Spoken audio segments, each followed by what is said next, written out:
Que Dieu soit béni, que Dieu soit glorifié. Alléluia, merci au Seigneur pour ces magnifiques chants, et surtout ce dernier chant. Et je crois que la parole de Dieu sert à sanctifier nos cœurs et nos vies. L'apôtre Paul pourra dire, tout est sanctifié par la prière et la parole. Et encore ce matin, nous voudrions disposer nos cœurs à l'écoute de la parole de Dieu et laisser cette parole nous sanctifier encore et encore, car la Bible dit, sans la sanctification, nul ne verra le Seigneur. J'espère que vous allez tous bien. Montrez-moi votre plus beau sourire, s'il vous plaît. Voilà, elle est belle, la famille de Dieu. Ce matin, s'il y avait un titre à donner à ce message, il serait très court et ce serait le suivant. Ce message, c'est « Ne jugez pas ». C'est quelque chose qui s'est imposé il y a plusieurs jours de cela. Et je veux être docile et surtout attentif à ce que le Saint-Esprit désire pour l'Église d'Istres en particulier, pour ses enfants en général. Et pour ce faire, et pour aborder cette thématique, lisons ensemble ce que Jésus lui-même a déclaré dans l'Évangile selon saint Matthieu au chapitre 7 du verset 1 et nous irons jusqu'au verset 5. Je vous laisse le temps de chercher dans le premier livre du Nouveau Testament, Matthieu chapitre 7, du verset 1 jusqu'au verset 5, ce que Jésus lui-même exprime. Nous lisons ensemble Matthieu chapitre 7, du verset 1 jusqu'au verset 5. Ne jugez point, afin que vous ne soyez point jugés. Car on vous jugera du jugement dont vous jugez, et l'on vous mesurera avec la mesure dont vous mesurez. Pourquoi vois-tu la paille qui est dans l'œil de ton frère, et n'aperçois-tu pas la poutre qui est dans ton œil? Ou comment peux-tu dire à ton frère, laisse-moi ôter une paille de ton œil, toi qui as une poutre dans le tien? Hypocrite, ôte premièrement la poutre de ton œil, et alors tu verras comment ôter la paille de l'œil de ton frère? Prions le Seigneur. Seigneur, merci pour ta parole. Et encore ce matin, nous voudrions la laisser nous sanctifier, autrement dit nous mettre à part, car nous sommes un peuple à part. Bientôt tu viendras nous chercher et tu veux que nous soyons irrépréhensibles. Et tout cela ne peut se faire que par ta grâce et l'assistance du Saint-Esprit. Merci pour ta parole. Merci pour ce que tu veux, Seigneur, nous dire à chacun d'entre nous. Aide-nous à la recevoir avec douceur. Amen et Amen. Jésus commence son discours. Alors pour replanter peut-être le contexte, d'ailleurs dans le chapitre 5, chapitre 6, chapitre 7, où est Jésus? Jésus se trouve sur une haute montagne, nous dit la Bible, et il exprime ce qu'on appelle le discours sur la montagne. Et il enseigne les foules qui n'hésitaient pas même à le suivre dans les déserts et même sur les hautes montagnes. Et à l'écoute de ses disciples, Jésus leur énumère différentes choses. Il y a aussi les béatitudes dans le chapitre 5. Et puis on arrive au chapitre 7 où Jésus dit « Ne jugez pas ». Et forcément, quand on entend ce mot, enfin en tout cas ce commandement « Ne jugez pas », alors forcément il y a une question qui vient à notre esprit. Qu'est-ce que Jésus a voulu nous dire d'une manière claire, nette et précise? Devons-nous comprendre qu'il nous faut plus juger d'une manière totalitaire? D'aucune manière? Je pense que vous serez d'accord avec moi. Non, je ne le pense pas. Le Seigneur, quand il dit ne jugez pas, il n'est pas en train de remettre en cause, par exemple, le système judiciaire que nous avons dans notre société. Vous le concevez bien. Merci Seigneur pour les juges, merci Seigneur pour les avocats. Et ils ont besoin d'exercer le jugement auprès, par exemple, de malfaiteurs ou de personnes qui feraient le mal. Autrement, ce serait et quelque part donc l'anarchie. Le système judiciaire que nous pouvons connaître, c'est Dieu lui-même qui l'a établi ici-bas. Vous pourrez relire Romains chapitre 14 et comprendre ces choses. Est-ce que Jésus était en train de remettre en cause peut-être le jugement que pourraient avoir, par exemple, des responsables d'une église locale envers peut-être des agissements, des actes qui seraient répréhensibles, en tout cas qui ne seraient pas conformes à la parole de Dieu? Non, je ne le pense pas. Et il nous faut, avec le conseil des anciens, quelquefois, régler certaines situations. Paul a dû, à des moments, bien juger certaines situations dans l'Église. Par exemple, dans l'Église de Corinthe, vous savez ce qui s'est passé là-bas. Il y a un homme, un croyant, se nommant frère, a décidé de pouvoir vivre avec sa propre mère, en vivant l'inceste. Et il y avait quelque part cette tâche dans cette église locale, et personne ne disait quoi que ce soit, mais c'est arrivé aux oreilles de l'apôtre Paul, et Paul a écrit ce discours. Il a écrit au travers de la première épître aux Corinthiens qu'il fallait régler ce problème. Quand je pense à l'église de Corinthe, je me dis quelque part, quel paradoxe, parce que dans cette même église, il y avait les 9 dons spirituels qui étaient exercés. Mais paradoxalement, à côté de ça, il y avait cette tâche qui était là. Cette chose qui venait envenimer finalement tout le reste.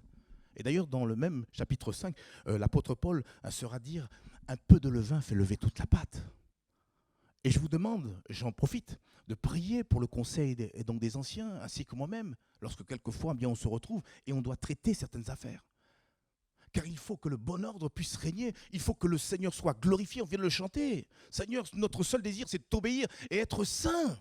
Mais surtout que ce ne soit pas que des paroles, mais des choses factuelles parmi nous. Amen ou pas amen, frères et sœurs? 1 Corinthiens, chapitre 5, verset 3, confirme ce que je suis en train d'avancer. Paul va dire, concernant toujours cette affaire d'inceste qu'il y avait dans l'église locale de Corinthe, « Pour moi, absent de corps, mais présent d'esprit, j'ai déjà jugé, comme si j'étais présent, celui qui a commis un tel acte. » Et même un peu plus bas, 1 Corinthiens chapitre 5, les versets 12 et 13, regardez ce qu'il est dit, 1 Corinthiens 5, versets 12 et 13. « Qu'ai-je en effet à juger ceux du dehors?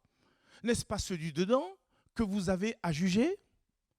Pour ceux du dehors, Dieu les juge. Ôtez le méchant du milieu de vous. » Amen, frères et sœurs. Et on le sait, c'est le temps qui nous manquerait, on pourrait peut-être s'arrêter sur Matthieu chapitre 18, on n'a pas le temps. Mais Jésus là donne une procédure disciplinaire. Quand il y a quelques problèmes, peut-être un frère qui vient à s'égarer d'une manière ou une sœur qui vient à s'égarer d'une manière ou d'une autre, la Bible nous dit, si tu vois ton frère pécher, reprends-le. Et s'il ne comprend pas, prends deux ou trois témoins avec toi. Et puis après, Jésus encourage à ce que l'Église soit impliquée pour arriver à l'exclusion. Mais tout cela, le Seigneur nous le communique avec beaucoup d'amour. Car lorsqu'on exerce la discipline, c'est bien sûr dans le but de gagner le frère ou la sœur, de regagner le frère et la sœur, dans le but que ce frère ou cette sœur rentre donc en elle-même ou en lui-même et reconnaisse sa défaillance, son péché, se repente et qu'en retour nous puissions le réhabiliter. Alors, est-ce que le Seigneur remettait toutes ces choses en cause? Non, je ne le pense pas. Jésus n'a pas non plus interdit de pouvoir juger aussi les fausses doctrines, les faux pasteurs, les faux docteurs, qui pourraient peut-être enseigner toutes sortes de choses pernicieuses qui sont contraires à l'Évangile. Jésus, d'ailleurs, lui-même a dit dans Matthieu chapitre 7, le même verset qu'on a lu, le même chapitre qu'on a lu, au verset 15, Matthieu chapitre 7, verset 15, « Gardez-vous des faux prophètes. Ils viennent à vous en vêtements de brebis, mais au-dedans, ce sont des loups ravisseurs. » Verset 16, « Vous les reconnaîtrez à leurs fruits. Cueille-t-on des raisins sur des épines ou des figues sur des chardons ?» Il le dit bien, Jésus qui dit, « Vous les reconnaîtrez à leurs fruits. » Nous sommes appelés à pouvoir juger les fruits, les actes des uns et des autres. Et dire ça c'est répréhensible, ça ce n'est pas conforme à la parole de Dieu. Vous les reconnaîtrez à leurs fruits. Alors, qu'est-ce que le Seigneur a voulu dire quand il a dit ne jugez pas?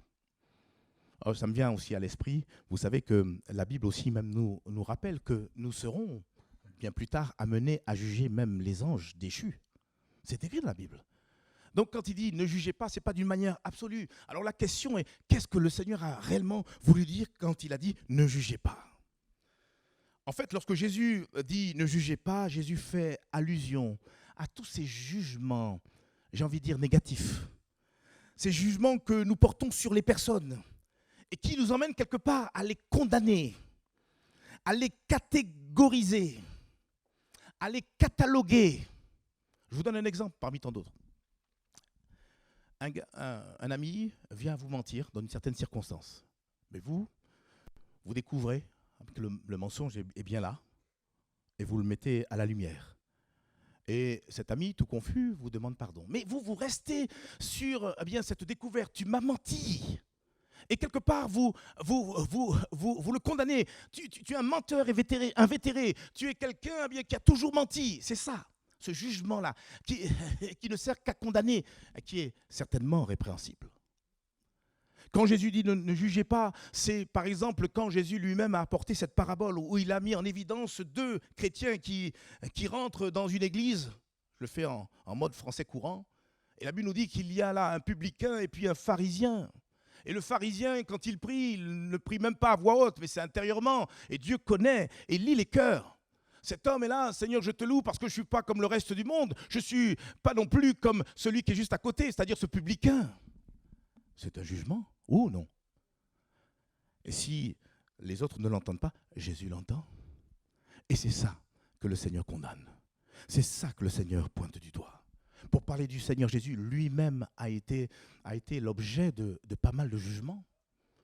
Rappelez-vous, à un moment donné, tiens, je peux vous le donner, Luc chapitre 7, verset 34. Jésus lui-même parle de lui, il dit « Le Fils de l'homme est venu, mangeant et buvant, et vous dites, c'est un mangeur et un buveur, un ami des publicains et des gens de mauvaise vie. » Ça, c'est pas du jugement négatif? Un mangeur, un buveur. Autrement dit, Jésus, toi, tu es un ivrogne. Et tu te retrouves toujours avec les gens de mauvaise vie. On le catégorise, on le catalogue, on l'enferme. Il est ceci, il est cela. D'ailleurs, les chefs religieux de l'époque, les pharisiens, ont déclaré que Jésus était possédé. Vous le savez ça. D'ailleurs, c'est à ce moment-là que Jésus a parlé du blasphème contre le Saint-Esprit. Même les membres de la famille de Jésus, à un moment donné, sont venus chercher Jésus. Il est où? Il est où? Parce que dans leur esprit, Jésus était devenu fou. C'était un jugement hâtif. Et ce sont autant de jugements qu'il nous faut corriger dans notre vie. Est-ce que nous aimons le Seigneur? La question est tellement évidente. Et si nous sommes là, c'est pour être meilleurs. C'est pour pouvoir avancer. C'est pour que nous ne soyons pas condamnés avec le monde, mais que nous puissions progresser, aller de progrès en progrès. En disant ne jugez pas, Jésus fait allusion à tous ces jugements sur les personnes. Ces jugements qui sont dépourvus d'amour, ces jugements qui sont sévères, qui sont durs et qui ne visent finalement à ne rien faire d'autre que condamner. Et on le constate aussi par plusieurs courriers, c'est l'apôtre Paul qui va interpeller plusieurs églises parce qu'il y avait des conflits à l'intérieur entre membres. Et il y avait une espèce de jugement mutuel qui tournait autour des opinions et des divergences de pensée. Vous savez, c'est là où il faut faire peut-être la différence entre ce qu'est des opinions, ce que sont des opinions et peut-être des convictions personnelles, et puis ce que dit la parole de Dieu, c'est-à-dire les doctrines. Les doctrines, elles ne sont non négociables. On ne peut pas discuter la doctrine. Par contre, on peut avoir différentes opinions. L'un aime, un truc trivial, l'un aime manger le porc, et d'autres n'aiment pas manger le porc. Et alors ? Jésus a déjà expliqué, même quand il était ici-bas sous la terre, que ce n'est pas tant ce qui rentre de la bouche qui souille l'homme, mais au contraire ce qui en sort. Et ce qui peut en sortir de nos bouches, c'est souvent ce jugement. Regardez ce que l'apôtre Paul a bien dit, par exemple, aux chrétiens de Rome. Romains chapitre 14, verset 3. Que celui qui mange ne méprise point celui qui ne mange pas. Et que celui qui ne mange pas ne juge point celui qui mange. Car finalement, Dieu l'a accueilli. On peut comprendre ces choses, frères et sœurs. Et je vous encourage même, c'est aussi le temps qui nous manquerait, de pouvoir lire tout, le chapitre 14 du livre de Romains. Et l'apôtre Paul, inspiré par le Saint-Esprit, a finalement fait tout converger vers l'amour. Ce qui est important, c'est l'amour, et on y reviendra tout à l'heure. Que tu aies compris, tout comme l'apôtre Paul, que tu peux finalement manger tout, c'est, comme je l'ai dit tout à l'heure, une question de conviction. Parce que tout est sanctifié par la prière et la parole. Vous savez, ce qui va sanctifier ce qu'on met devant nos bouches, c'est la prière. Seigneur, tu purifies, tu bénis ce repas. Amen. Et là, vous pouvez manger de tout ce qui se trouve sous le marché. Quand on l'a compris, tant mieux. Mais si quelqu'un avait d'autres opinions, d'autres convictions, et en plus, et donc le ferait pour le Seigneur, mais ça ne regarde que son maître. Colossiens chapitre 2, verset 16, un autre exemple. Là, cette fois-ci, l'apôtre Paul s'adresse aux chrétiens qui se trouvaient dans la ville de Colosse. Et il nous a dit que personne donc ne vous juge au sujet du manger ou du boire, au sujet d'une fête, au sujet d'une nouvelle lune ou au sujet des sabbats. Alors quand le Seigneur finalement nous dit, et a dit à ses disciples à l'époque, mais nous dit aussi ce matin, ne jugez pas, Jésus est en train de nous commander de ne pas nous constituer juges de nos frères. Mieux encore, dans le texte que nous avons lu de Matthieu chapitre 7, le Seigneur nous en donne même les raisons. Et permettez-moi maintenant de vous donner plusieurs raisons pourquoi il ne nous faut pas tomber dans ce jugement coupable, dans ce jugement négatif qui consiste à porter des jugements contre les frères et les sœurs. Premier point, on le voit au verset 1, ne jugez point. Ne jugez point. C'est un commandement. Ce n'est pas une option. Écoutez, si vous avez la possibilité, ne jugez pas. Hein. Jésus dit, ne jugez point. Parce que c'est un commandement, alors tout simplement, il nous faut nous y soumettre. La palisse n'aurait pas dit mieux. Mais je veux encore m'attarder sur ce verset. Il dit, ne jugez point, afin que vous ne soyez point jugés. Lorsque nous jugeons autrui, nous nous condamnons nous-mêmes, ça c'est la réalité. Lorsque tu juges et condamnes ton prochain, tu signes ta propre condamnation. Pourquoi ? Parce que tout simplement, tu n'es pas plus que ton frère ou ta sœur.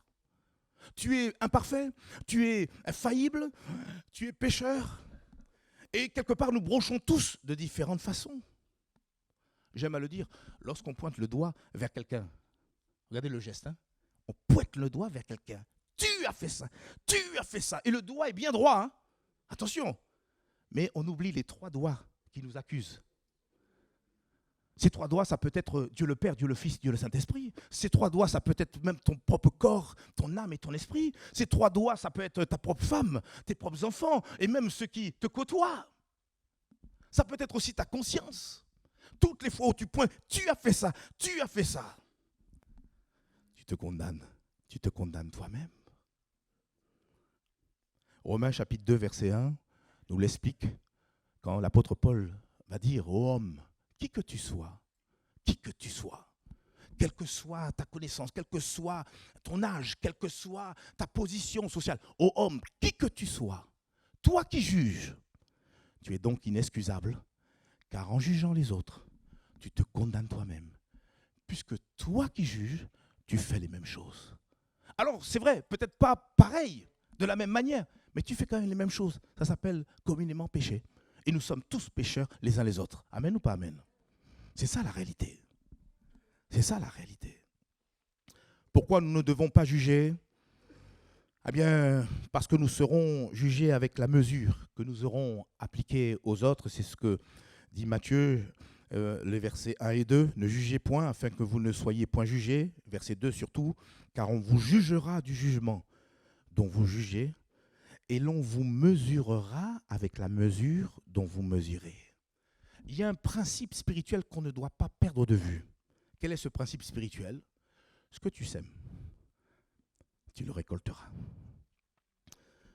Et ce principe, nous le retrouvons dans la bouche du Seigneur, toujours dans le même discours, le discours sur la montagne, à 2 reprises. Par exemple, dans le chapitre 5, Matthieu chapitre 5, verset 7, quand Jésus dit « Heureux les miséricordieux ». Pourquoi ? Parce qu'ils obtiendront miséricorde. Tu sèmes de la miséricorde, tu récolteras de la miséricorde. Et puis un peu plus bas, Matthieu chapitre 6, versets 14 et 15, c'est un petit peu la même pensée, le même principe. Si vous pardonnez aux hommes leurs offenses, alors votre Père Céleste vous pardonnera aussi.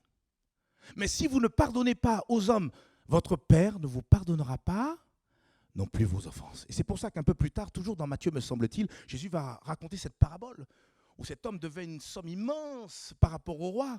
Mais quand ce dernier a rencontré son propre ami qui lui devait un petit peu moins, c'est largement moins, il a été intransigeant. Ton intransigeance, quand tu la sèmes, tu vas la récolter.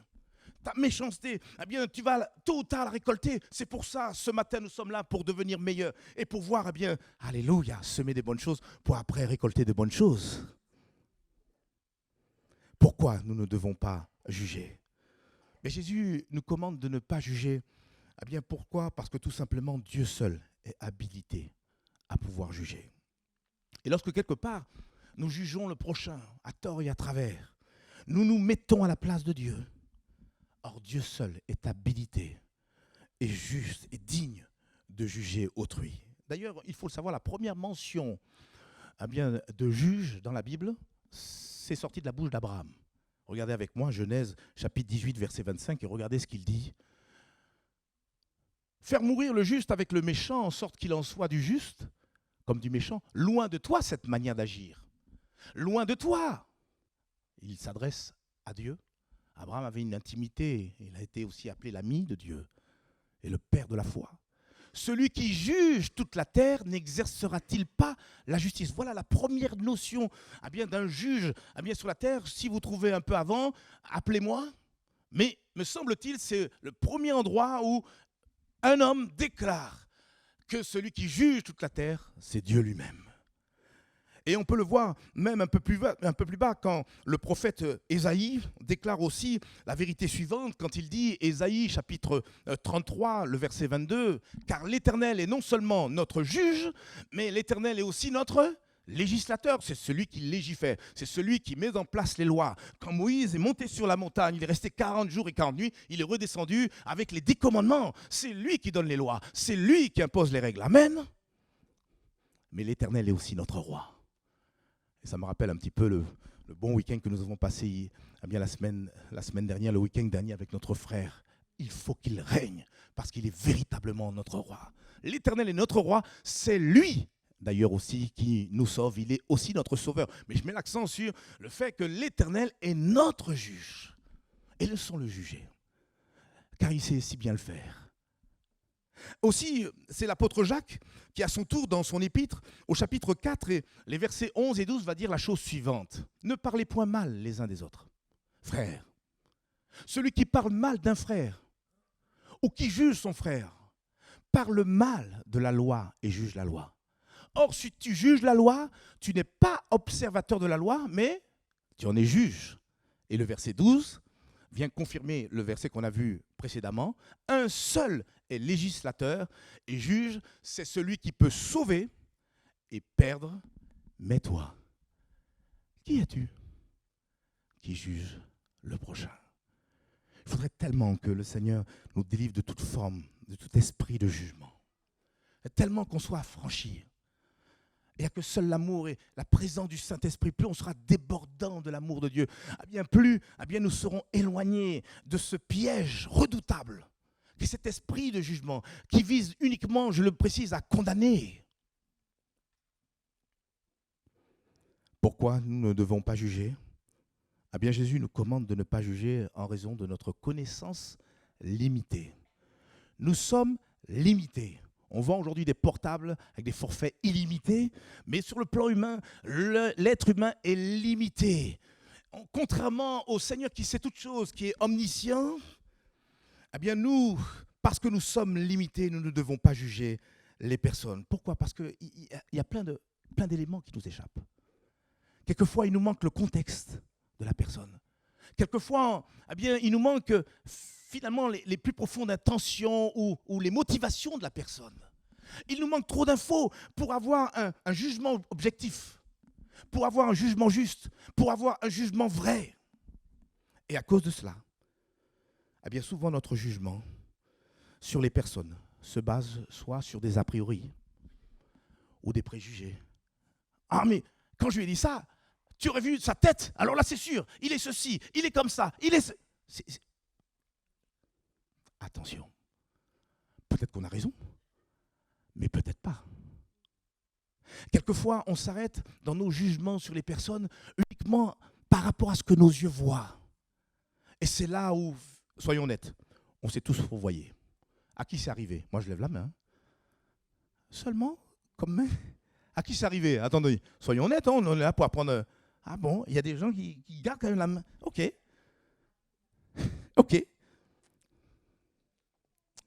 Je crois qu'il nous est, soyons honnêtes, tous arrivés un jour de tomber lamentablement dans ce piège. Je prends juste un exemple avec vous. On a un homme, et quel homme? Le sacrificateur, je n'ai pas dit bien le prophète, le sacrificateur Élie,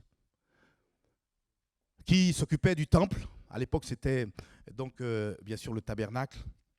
Le temple de Salomon n'avait pas encore été érigé et à ce moment-là est venue Anne, épouse d'Elkana.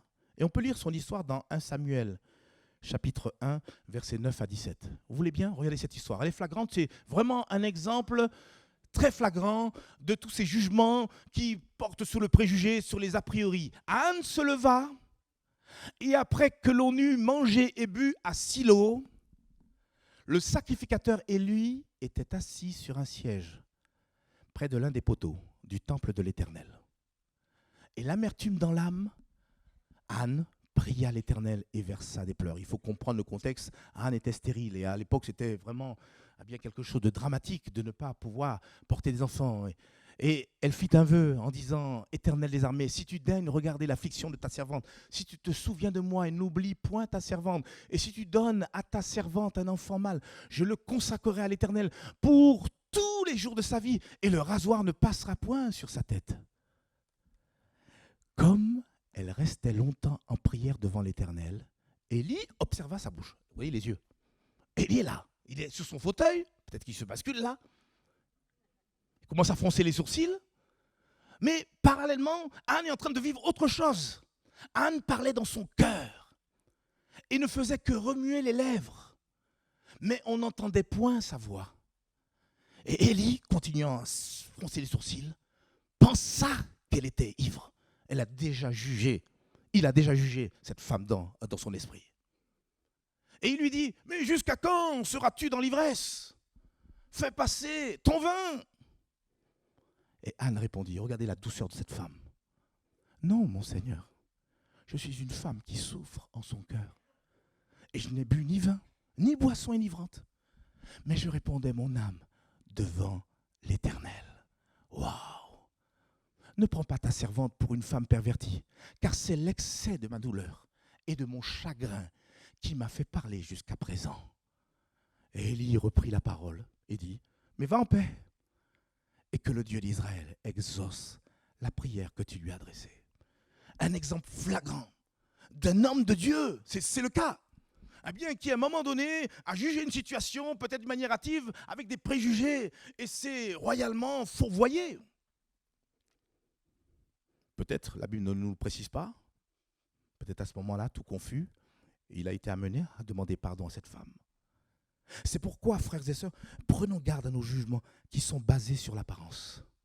Ne nous fions pas à ce que nos yeux voient. Même ne nous fions pas à nos sentiments, parce que quelquefois, je fais un jeu de mots, nos sentiments mentent. Sentiments. C'est ce que d'ailleurs Jésus nous rappelle quand il dit, Jean chapitre 7, verset 24, « Ne jugez pas selon l'apparence, mais jugez selon la justice. » J'ai regardé pour vous une autre version, la version Parole de vie, qui dit, « Ne jugez plus d'après ce que vous voyez, mais jugez de façon juste. » Et à cet égard, seul Dieu peut voir le fond bien des cœurs de chacun d'entre nous. Il n'y a que Dieu qui est capable de sonder les cœurs. Pour ça, alors est-ce que parce que je m'appelle prudent, je vais être très prudent pour ne pas donc m'avancer. Et malgré ça, malgré ma prudence, il m'arrivait de tomber dans le panneau. Attention, cachons-nous, alléluia, derrière notre Dieu qui sait tout et qui connaît les cœurs. Cachons-nous aussi derrière ce que l'apôtre Paul lui-même dit. Regardez ce qu'il dit dans 1 Corinthiens chapitre 4, verset 5. 1 Corinthiens chapitre 4, c'est pourquoi ne jugez de rien avant le temps, jusqu'à ce que je vienne, jusqu'à ce que vienne le Seigneur, et qui mettra en lumière ce qui est caché dans les ténèbres, et qui manifestera les desseins des cœurs. Alors chacun recevra de Dieu la louange qui lui sera due. Nous savons tous que nous comparaîtrons devant le tribunal de Christ. Et vous savez qu'à ce moment-là, nos œuvres, notre service, tout cela passera par le feu. Et ce n'est pas à moi de juger, de dire, celui-là, il fait semblant, celui-là, il sert comme ça, celui... Qui sommes-nous? Un jour, Dieu révélera ce qu'est les motivations de nos cœurs. Et béni soit Dieu, si nous l'avons fait, avec un cœur bon et juste, un cœur fidèle. Vous savez, dans le service, ce que Dieu attend, c'est la fidélité.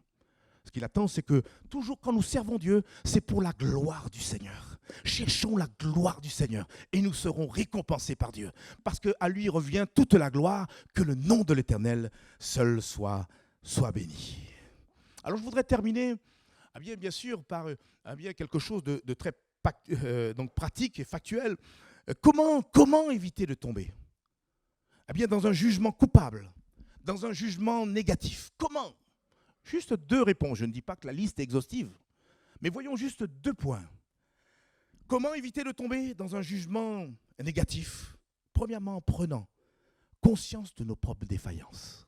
Ça commence par cela.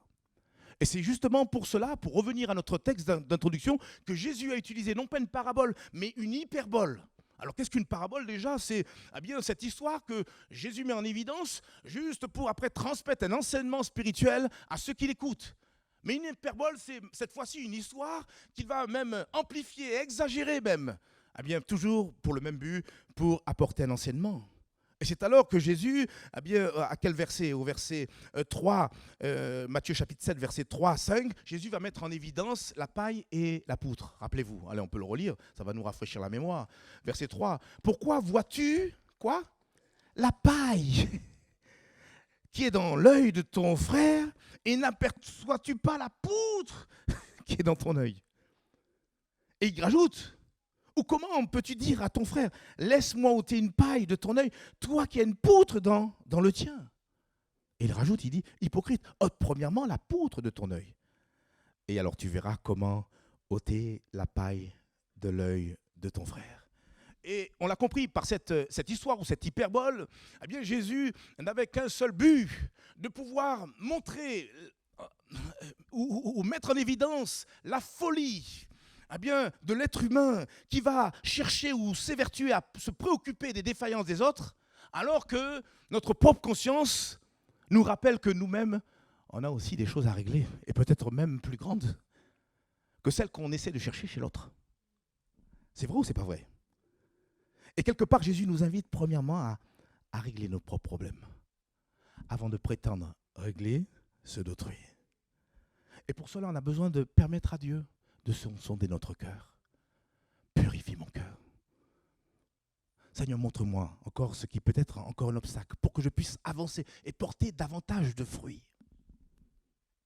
Sonder notre cœur afin que Dieu peut-être nous montre les poutres qui pourraient se trouver dans nos yeux. Vous avez vu le contraste, la paille, la petite paille qui va gêner l'œil, et puis la poutre. Mais on comprend que c'est une hyperbole. Dieu nous invite à d'abord nous juger nous-mêmes avant de juger les autres. Et d'ailleurs, c'est ce que rappelle l'apôtre Paul dans 1 Corinthiens chapitre 11. 1 Corinthiens chapitre 11 et les versets 31 et 32, il dit « Si nous nous jugions nous-mêmes, nous ne serions pas jugés. Mais quand nous sommes jugés, nous sommes châtiés par le Seigneur, afin que nous ne soyons pas condamnés avec le monde. » Alors je conçois une chose, et je note, et je pense que vous serez d'accord avec moi, qu'il nous est plus difficile de nous juger nous-mêmes que de juger les autres. Et quelqu'un qui s'évertuerait à juger constamment les autres du matin jusqu'au soir, frères et sœurs, il y a anguille sous roche. Quelquefois, souvent, quand on pointe le doigt chez l'autre, c'est peut-être aussi pour cacher quelque chose, un contentieux que le Seigneur, par amour, voudrait régler avec nous. Et ce matin, le Seigneur nous invite à pouvoir laisser le Saint-Esprit faire cette introspection. Et peut-être pas forcément entendre ce qui nous plaît, mais réellement avancer et accepter de manger de la nourriture solide. On a besoin de se débarrasser de tout esprit de jugement. Et pour cela, on a besoin de demander au Seigneur qu'il nous éclaire sur nous-mêmes, afin que par sa grâce, nous prenions conscience des poutres de nos yeux. Et vous savez, quand le Seigneur nous aide à régler les poutres qui doivent être enlevées de nos yeux, je vous assure que par la suite, le Seigneur saura nous aider, peut-être même à notre insu, à pouvoir être un sujet de bénédiction pour les autres. C'est vrai ou c'est pas vrai? Que le Seigneur n'est pas contre que tu puisses enlever la paille dans l'œil de ton frère ou de ta sœur. Mais le Dieu qu'on sert, c'est un Dieu d'ordre. Et il ne mettra jamais la charrue avant les bœufs. Comment éviter de tomber dans le jugement coupable? On vient de le voir en prenant conscience de nos propres défaillances. Et puis je voudrais terminer, bien sûr, par, pour moi, ce qui est l'apothéose, en pratiquant la miséricorde et l'amour. S'il y avait peut-être un verset à retenir, ce matin, ce serait celui-là. Et c'est l'apôtre Jacques qui l'exprime. Il dit, Jacques chapitre 2, verset 13, « Car le jugement est sans miséricorde pour qui n'a pas fait miséricorde ?» Mais ce qu'il faut retenir, c'est la miséricorde triomphe quoi? Du jugement. Aux yeux de Dieu, la miséricorde triomphe du jugement. Frères et sœurs, si ce n'était pas le cas, nous serions tous destinés à la perdition éternelle. Et ce n'est pas seulement quelque chose que le Saint-Esprit pousse l'apôtre Jacques à exprimer. C'est quelque chose que nous tous, nous avons observé, expérimenté avec Dieu, ce Dieu d'amour qui a dépêché son Fils pour qu'il vienne mourir à la croix pour nous. Et c'est la preuve que Dieu a voulu montrer que la miséricorde dans son cœur doit triompher du jugement. Et d'ailleurs, Jésus va le dire, Jean chapitre 3, verset 17. Jésus qui parle, hein. Vous savez, vous connaissez le verset 16, allez, on va le lire ensemble, on le connaît tellement par cœur. Car Dieu a tant aimé le monde qu'il a donné son Fils unique afin que quiconque croit en lui ne périsse point, mais ait la vie éternelle. Et Jésus renchérit en disant, Dieu en effet n'a pas envoyé son Fils dans le monde pour qu'il juge le monde, mais pour que le monde soit sauvé par lui. Et c'est ça le message que nous voudrions transmettre au travers de cette fête de fin d'année qu'on appelle communément Noël. Nous, ce que nous voudrions mettre en évidence, c'est que la venue de Jésus nous exprime que la miséricorde a triomphé du jugement. Nous étions méprisables, nous étions condamnables, nous étions destinés à l'enfer. Et Dieu, dans son immense amour, a accepté de prendre ma place, votre place, sur le bois, alléluia, infâme de la croix. Et vous comprenez qu'en venant au Seigneur, en acceptant le pardon de Dieu, le Seigneur nous invite, nous aussi, à pouvoir exprimer, pratiquer, exercer l'amour, exercer la miséricorde, exercer la compassion, à commencer par les membres de nos familles. Parce que notre première église, c'est notre famille. Exercer la miséricorde à l'égard de nos propres familles. Et puis exercer la miséricorde et la compassion à l'égard, bien sûr, des frères et des sœurs. Parce que, spirituellement parlant, nous formons une seule et même famille. Il y a des blancs, des blacks, des beurs, mais nous sommes tous une même famille. Et ça, c'est la richesse, la diversité. Ça, c'est Dieu. Ça, c'est notre papa. Et puis aussi exercer la miséricorde, la compassion à l'égard de nos amis, mais aussi d'une manière générale à l'égard de notre prochain. Que dire en conclusion? Je ne veux pas être trop long ce matin. Et ma prière, et c'est aussi la vôtre, que Dieu nous fasse la grâce de ne pas tomber dans le piège, j'ai envie de dire, pernicieux du jugement. Car juger les personnes est un grave péché, dans lequel Jésus ne veut pas que nous chutions ou nous tombions. Et je vais vous dire la vérité suivante, tant de chrétiens n'arrivent pas à porter du fruit dans leur vie chrétienne. Ils ont certes accepté Christ dans leur cœur, mais à cause de cet esprit de jugement, ils sont comme empêchés de pouvoir produire du fruit, juste parce qu'il y a cet esprit de jugement qui est là et qui les tenaille. Seigneur, délivre-moi de cela. Mais quand je vois mon frère, ma sœur, que ce soit un regard d'amour, alors que tout le monde était prêt à pouvoir lapider cette femme qu'on a jetée aux pieds du Seigneur, Jésus a un regard d'amour. Non pas qu'il a cautionné ce que cette femme a fait, mais il a montré à ce moment-là que la miséricorde a triomphé du jugement. Il faut parmi nous que la miséricorde triomphe du jugement. Et que nous puissions nous aimer les uns les autres comme Dieu nous le demande. Et comme nous l'avons lu, pour échapper, bien sûr, à ce piège pernicieux, nous avons besoin de nous commencer par nous juger nous-mêmes. Nous avons besoin de laisser encore. Et c'est comme ça que ça va nous maintenir dans l'humilité. Nous rappeler combien le Seigneur constamment nous pardonne chaque matin. En réalisant les choses, Seigneur, pardonne-moi. D'ailleurs, dans le canevas de prière, Jésus nous invite à demander pardon au Seigneur. Pardonne-nous nos offenses, comme nous pardonnons à ceux qui nous ont offensés. Donc même quelque part, le Seigneur Jésus s'attend à ce que nous puissions reconnaître humblement que nous sommes imparfaits. Parce que si nous ne péchons pas en pensée, c'est en parole. Si ce n'est pas en parole, c'est en action. Il ne faut surtout pas se prendre pour ce que nous ne sommes pas. Nous sommes certes des pécheurs, mais sauvés par grâce. Et nous maintenir dans l'humilité et dans la grâce. Le Seigneur constamment nous juger. Et après, plaise à Dieu qu'il se serve de nous pour pouvoir aider les autres. Ma prière et la vôtre ce matin, c'est Seigneur, aide-nous à pouvoir être miséricordieux, plein de compassion. Baissons nos têtes, prions ensemble le Seigneur. Seigneur, merci pour ce que tu as voulu nous dire ce matin. C'est toujours pour notre bien. Seigneur, tu es venu bouleverser, Seigneur, les contingences. Tu n'es pas venu nous caresser, c'est vrai, dans le sens du poil. Mais ton amour veut, Seigneur Père, toujours nous conduire vers la vérité. Celle qui affranchit, celle qui libère, celle qui pointe du doigt peut-être même les pensées les plus secrètes de nos cœurs. D'ailleurs, tu as dit, ta parole même juge et sépare même les jointures des moelles. Oh Seigneur, change-nous, Seigneur, ce matin. Et comme nous l'avons chanté, purifie nos cœurs.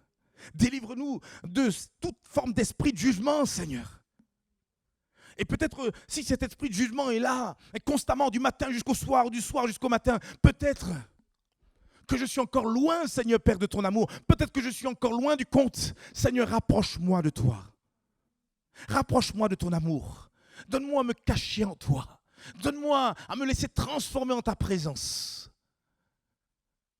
Et donne-moi d'autres attitudes à l'égard de mon prochain en général, de mon frère ou de ma sœur en particulier. Seigneur, je te prie pour l'église d'Istres, afin qu'elle puisse grandir dans l'amour. Toi-même, tu l'as dit, à ceux-ci tous connaîtront que vous êtes mes disciples si vous vous aimez les uns les autres. Seigneur, s'il te plaît, pardonne-nous toutes les fois où nous avons jugé l'un ou l'autre. Mais donne-nous, Seigneur Père, avec beaucoup de douceur, avec beaucoup d'amour. Seigneur Père, allez peut-être régler les choses avec l'un ou l'autre, afin que, Seigneur Père, mon Dieu, l'unité qu'a créée, qu'a placée le Saint-Esprit puisse être entretenue parmi nous. Que, Seigneur Père, mon Dieu, nous soyons soudés les uns les autres par cet amour qui vient d'en haut. Cet amour qui croit tout, qui espère tout, qui supporte tout. Cet amour, Seigneur, alléluia, qui ne cherche point son propre intérêt, mais qui considère aussi celui d'autrui. Cet amour qui se réjouit de la vérité, qui ne s'enfle point d'orgueil. Cet amour, alléluia, qui est surtout patient. Seigneur, j'ai besoin de changer. Nous avons besoin de changer ce matin. Viens passer dans les rangs par le Saint-Esprit. Viens nous faire grâce. Père, dans le nom précieux de Jésus. Amen et Amen. Le peuple de Dieu dit, Alléluia, que Dieu soit béni.